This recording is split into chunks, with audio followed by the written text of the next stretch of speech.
America ने पाकिस्तान को उसके पुराने F-16 लड़ाकू विमानों के लिए $686 मिलियन यानी करीब 5800 करोड़ रुपए का भारी भरकम अपग्रेड पैकेज मंजूर कर दिया।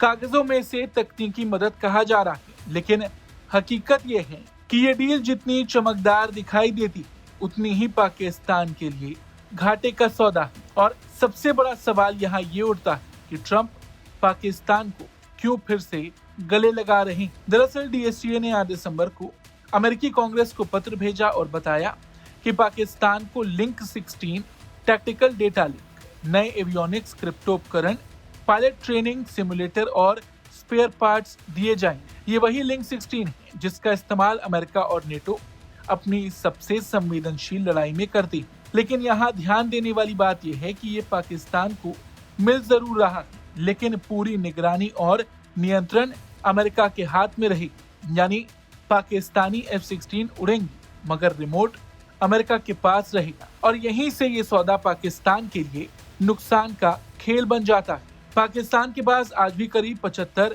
F-16 हैं, जिनमें ज्यादातर 1980-90 के दशक वाले मॉडल हैं। ये जेट काफी पुराने हैं और अमेरिका पाकिस्तान को इन विमानों के लिए अपग्रेड पैकेज देता रहता है, और इस बार भी अमेरिका ने कुछ ऐसा ही किया है, लेकिन इस शर्त के साथ कि ये जेट केवल आतंकवाद के खिलाफ इस्तेमाल होंगे। ट्रंप इसे काउंटर टेरर सपोर्ट बता रहे हैं, लेकिन सब जानते हैं कि ये उनका पॉलिटिकल गेम। 2025 में ही उन्होंने विदेशी मदद पर 90 दिन का फ्रीज लगाया था, लेकिन पाकिस्तान को सिर्फ 30 दिनों में छूट दे दी। क्यों? क्योंकि ट्रंप दो चीजें एक साथ खेल रहे हैं। एक तो वो भारत को अलग अलग तरह से घेरने का प्रयास कर रहे हैं। इस प्रयास में वो भारत पर भारी भरकम टैरिफ लगा चुके हैं, रूसी तेल को लेकर दबाव बना रहे हैं, और दूसरी ओर वो पाकिस्तान का खुलकर समर्थन कर रहे हैं इस उम्मीद में कि पाकिस्तान का समर्थन करेंगे तो शायद भारत उनकी शर्तों को मान ले। हालांकि ट्रंप का ये बैलेंसिंग एक्ट भारत के सामने काम नहीं आने वाला। और रही बात F-16 की,